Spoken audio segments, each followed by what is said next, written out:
Hello everyone, I'm Wendell Jones and welcome to this edition of the program. The platform on this program, we examine national issues. There are many business persons who have succeeded against the odds. They have gone from one recession to the next. And there is a businessman in our country who is a role model, and he has been in business for some 39 years. And if you listen to his story, you must be impressed. Have you ever heard the slogan, Pat Paul got it all? Well, today on our program, we have as our special guest, Pat Paul. Pat Paul has been involved in fashion in the Bahamas. He has owned and operated his own business for many, many decades. And we have invited him here today after we heard some of the stories that he told us recently. Indeed, he is a legend in the fashion business. And so it's our pleasure to have him as our guest on the program today. Pat Paul, welcome. Welcome. I'm happy to be here, Wendell, and especially to talk about my favorite topic. Thank you so very much. When you walked in and I saw the color of this shirt, I said, that can only be Pat Paul. You've been dressing men in the Bahamas for decades now. While you're on the topic of color, Yes. this color is being pegged by Pantone, the Institute of Technology, for 2014. And PIT is the organization that dictates colors for the year. And in turn, you have Sherwin-Williams even involved with Pantone, that they get together and they move you from one shade to the next. And it all goes with cars and the rest. I see, from year to year. Yes. Okay. For starters, tell us how you got started. Before talking about how you got started, who is Pat Paul? Pat Paul is a young man born at Hatchet Bay, Lutheran. My father was born in the Exumers. His dad came from New York. His mother was a Caucasian lady by the name of Alvita Bow out of the Exumers. And my mother was born to Current, Eleuthera. And my father ended up in Hatchet Bay through a gentleman who came down for workers because all of the men from Hatchet Bay went to the contract. I see. So you were born in Eleuthera. How did you get to New Providence? Because I believe you came here as a young lad. Yeah. Well, I had the yearning, Wendell, for big cities, always. And Nassau, which in Eleuthera they call it town. So I always wanted to come to the big city because I realized this is where I could really succeed and my dream could be realized. And I always looked into the J.C. Penney magazines that my mother had, which she used for our Christmas gifts and clothing. And I saw the models in there, and not being intimidated because they were all Caucasians. I said I could look like them or even better.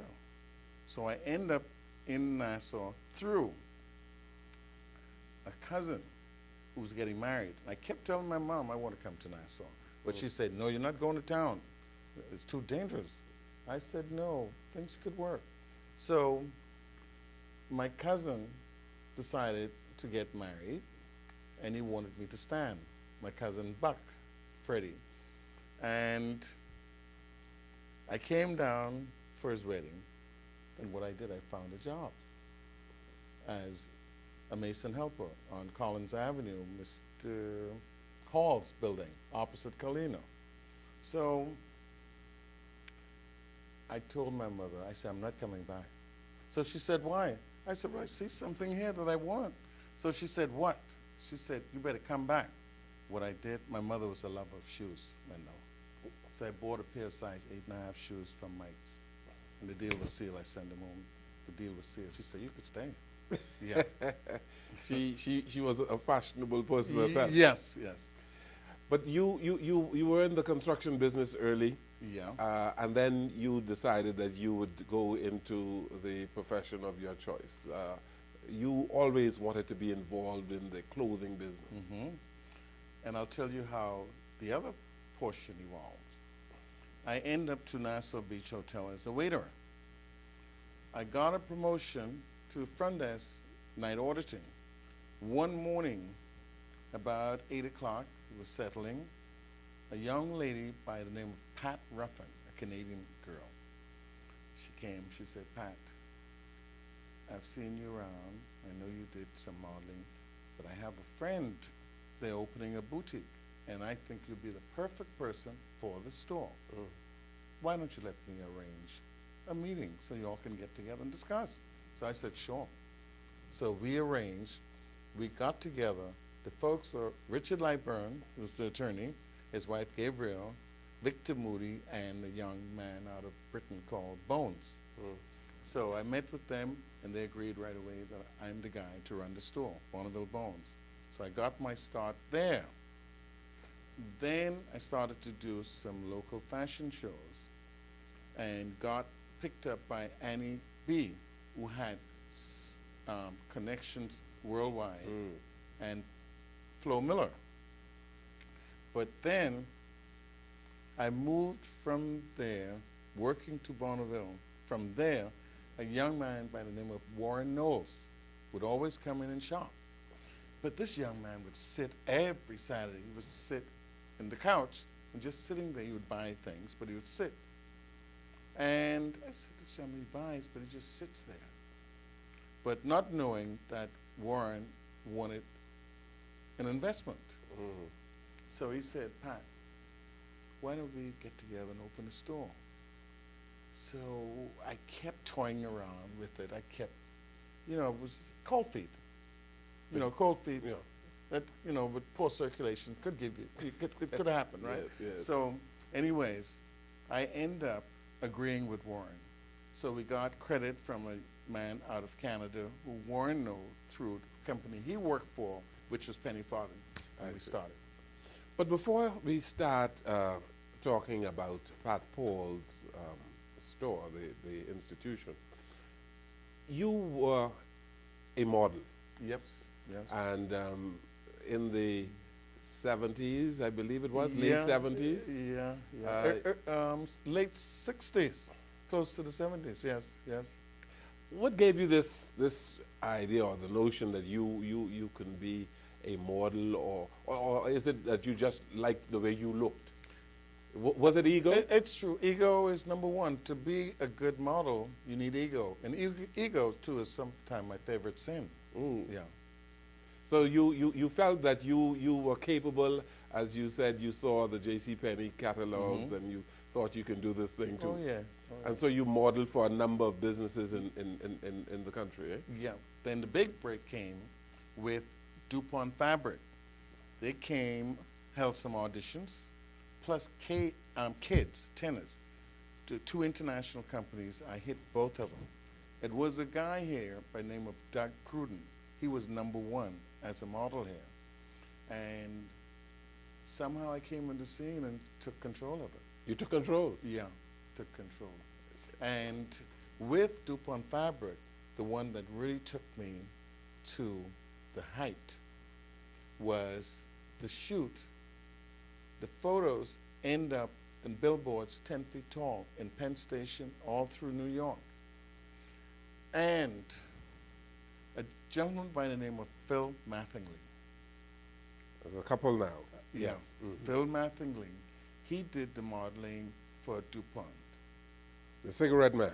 That's Phil Mattingly, who turned out to be the Marlboro man. I see. Mm. And Phil encouraged me, he said, Pat, you're good. You have the face.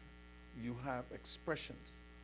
He said, and your face is very versatile because it could look young and it could look mature. It could look sophisticated and it could look fun and frolicky. So I listened, coming from a professional.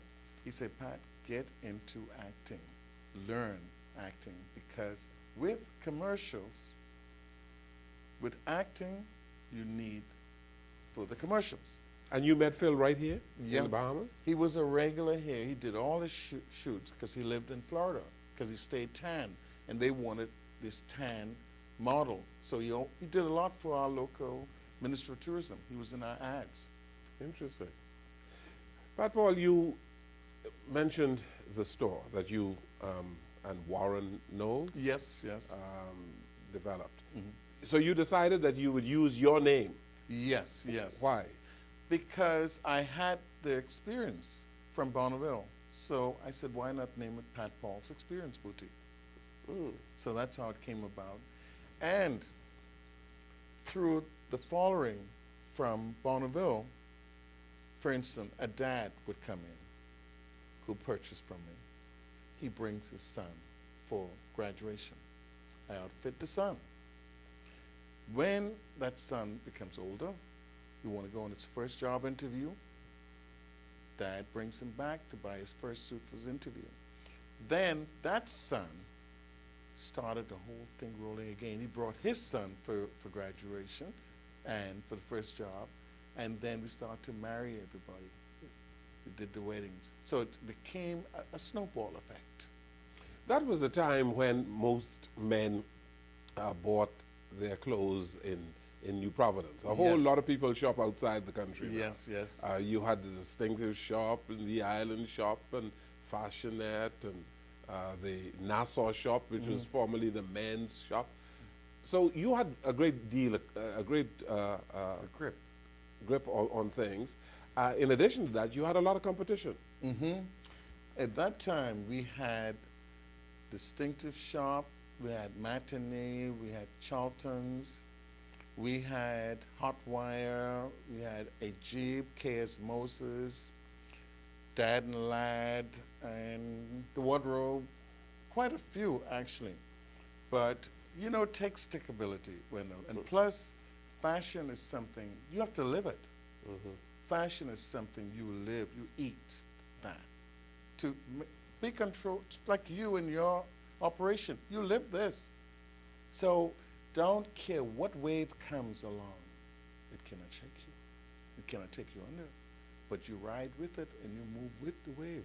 And that's what it's all about. And that is what you've done over the many years. Yeah. Because most of the stores that we named, they're out of business. They're all gone. And the thing is, quite a few of them were good. But somehow, if that's not your destiny, you're not going to go till you get to the end of the road. Because you can see the vision where you want to go. You must be able to see. If you can't see, you're not going to be able to get there. You dressed a lot of men for many occasions, for proms and weddings and all the rest of it. And there are a whole lot of men today who were boys when you started Pat Paul's Experience, Boutique. Yep. Bahamian men, how do you describe them in terms of fashion? Wendell, it's unfortunate. It hurts to see that the care isn't there anymore. And I, you know what I did, Wendell? I would give the fault to Casual Fridays. Casual Fridays.